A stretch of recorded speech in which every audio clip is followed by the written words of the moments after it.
Bonjour à tous et bienvenue sur cette vidéo un petit peu particulière parce que je vais faire l'interview de quelqu'un que je veux mettre en lumière aujourd'hui et demain. Ce sera en deux parties. C'est Sylvie Casabianca. Sylvie Casabianca, elle est exploratrice de la santé et elle vous amène à trouver vos propres solutions pour optimiser votre capital santé. Mais moi, qui suis-je? Eh bien, je suis Marie-Élise Château, coach professionnel dans la région des 3 pays, business et executive coach dans la région des 3 pays, France, Suisse, Allemagne, et j'accompagne au changement de paradigme et notamment je fais beaucoup avec la personne hypersensible parce que je suis convaincue que quand les lieux de travail seront favorables aux personnes hypersensibles, eh bien tout le monde y gagnera. Ça voudra dire que ce seront des milieux où règne la bienveillance et nous serons notamment plus à même qu'avant de privilégier et mener à bien des projets éthiques et durables dont nous avons bien besoin. Et surtout, eh bien, aujourd'hui, je veux à tous vous souhaiter de très belles fêtes de fin d'année. Tout d'abord, eh bien, place à l'interview de Sylvie Casabianca. Bonjour à tous et bienvenue sur le quart d'heure de Marie-Élise. Et cette semaine, eh bien, j'ai l'honneur d'accueillir Sylvie Casabianca qui va nous parler d'optimiser son capital santé. Bonjour Sylvie. Bonjour Maëlys, content d'être avec vous. Oui, moi aussi, je suis très contente de te recevoir. Alors, Sylvie Casabianca, eh bien, elle est comme moi, elle est frontalière suisse, mais plus vers Genève. Hein. Elle habite entre Annecy et Genève. Elle travaille à Genève dans un laboratoire hein, en tant que directeur Europe d'un laboratoire d'infectiologie pour les antibiotiques d'urgence.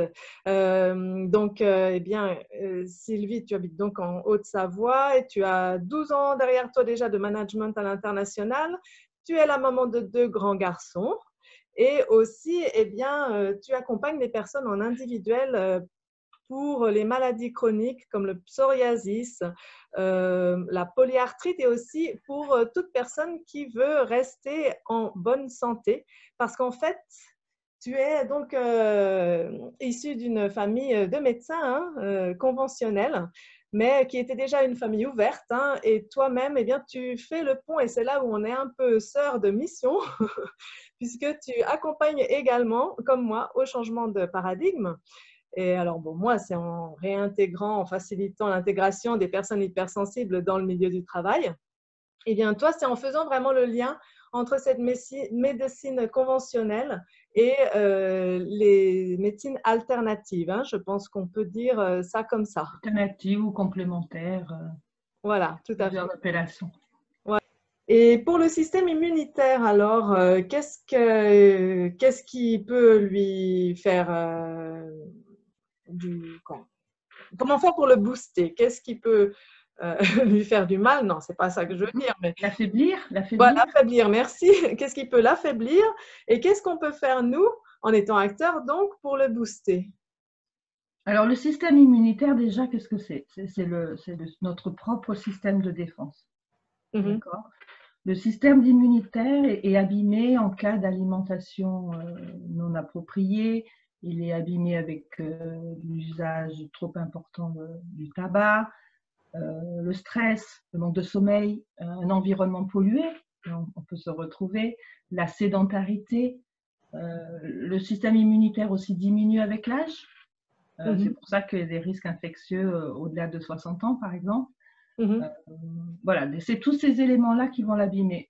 Des carences en vitamine D, par exemple. D'accord. Ça l'affaiblit. Et donc, du coup, pour le booster, dans l'autre sens, on va avoir une alimentation riche en vitamine D, en oméga 3. Par exemple, l'ail et l'oignon sont très bons pour le système immunitaire. Les fruits et légumes. Donc, bon, encore une fois, c'est très vague et on n'a pas le temps. Les graines, c'est très important. Et les nutriments très importants pour le système immunitaire, ça va être magnésium, sélénium, zinc, vitamine C, je l'ai déjà dit, Donc voilà, il y a tout ce cocktail ça c'est au niveau de la nutrition. De la nutrition dont on peut être responsable. Quelque chose aussi de très important, c'est la flore intestinale. On parle de plus en plus de microbiote intestinal. Oui. Qu'est-ce que ça veut dire? Il y a deux choses. Il y a les bactéries qui sont dans le système intestinal de façon naturelle. Et il y a aussi, du fait de notre alimentation, l'imperméabilité de l'intestin qui commence à poser un problème et qui favorise l'émergence de ces fameuses maladies auto-immunes ou maladies chroniques et ces douleurs, la fibromyalgie, des choses comme ça. Et donc, revenir à la base de l'alimentation pour restaurer cette perméabilité de l'intestin est très important. Les probiotiques, par exemple, jouent un rôle là-dedans. D'accord, ok. Après, on a le sport. Le sport, il y a des études scientifiques. Alors moi, j'ai fait beaucoup de sport dans ma vie. Il y a des études scientifiques qui montrent que 45 minutes 3 fois par semaine, ça diminue de 23% le risque infectieux. C'est énorme. Ah oui.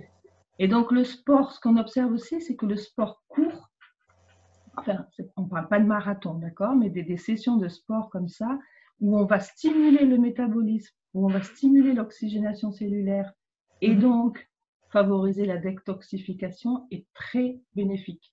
D'accord. Donc, en revanche, c'est bon. 3 fois par semaine, c'est idéal finalement. 3 fois par semaine, 45 minutes. Mais si on revient à ce que j'ai dit au début, il y a des personnes qui ont beaucoup d'énergie qui vont avoir besoin de plus. Oui. Il y a des personnes peut-être un peu plus fragiles. Si c'est 20 minutes régulièrement, elles pourront voir déjà une amélioration de leur vitalité. On doit s'adapter. À s'écouter. Hein. Mais en tout cas, ça a été démontré. Moins 23% de risque infectieux, ça me paraît énorme. Ok. Et ensuite, il y a tout ce qui est stimuler le métabolisme, donc le sauna, les douches froides. À chaque fois, le corps, pour pas rester trop longtemps, ça va favoriser la récupération en fait, parce que le sportif finalement passe autant de temps à s'entraîner qu'à récupérer. Donc je crois que ça c'est important, récupérer, donner à son corps accès au massage. Le massage est très important, la respiration. Voilà. Ça fait partie de cette vitalité. Et ensuite, on a toutes les thérapies complémentaires. On a montré aussi qu'il y avait une activité. Donc, je pense au shiatsu, je pense à l'hypnose et à l'auto-hypnose. Il y a des études qui ont montré que l'hypnose avait un impact sur les facteurs de l'immunité. Donc, c'est hyper intéressant. L'auto-hypnose, il y a des exercices qui permettent de visualiser ses objectifs santé. Donc, par exemple, d'ici 3 mois, j'ai envie de pouvoir marcher 45 minutes 3 fois par semaine. Je visualise ce chemin et ça aide énormément. Oui, la force, le pouvoir de la pensée, hein, c'est vrai que oui. Le pouvoir de la pensée, on le connaît, hein, l'effet placebo. Qu'est-ce que c'est que l'effet placebo? C'est le pouvoir de la pensée. Oui, c'est ça, oui. Donc, les pensées positives, la gestion du stress, des émotions. Donc là, on va avoir des huiles essentielles, on va avoir des fleurs de bac qui sont intéressantes pour la gestion des émotions. Je crois que ce qui est très important, en fait, c'est de ne pas se mentir et de ne pas se dire « ça ne va pas et ça ira mieux demain ». Parce que non, peut-être que j'ai une carence, peut-être que je stresse quelque chose. Voilà, et donc pas se mentir, on revient à sa météo intérieure et qu'est-ce que je peux faire? Et pas se dire, je mets ça dans la poche et on verra demain, ça ira mieux. Ouais. Il y a peu de chances que ça aille mieux demain. Tout à fait. Et donc, tu parlais de différentes autres méthodes, hein, techniques, shiatsu, médecine chinoise. Ouais, médecine chinoise. Et donc, tu constitues aussi un réseau, tu as un grand réseau de médecins, de médecine alternative. Alors, oui, donc je constitue un réseau de personnes de bonne volonté.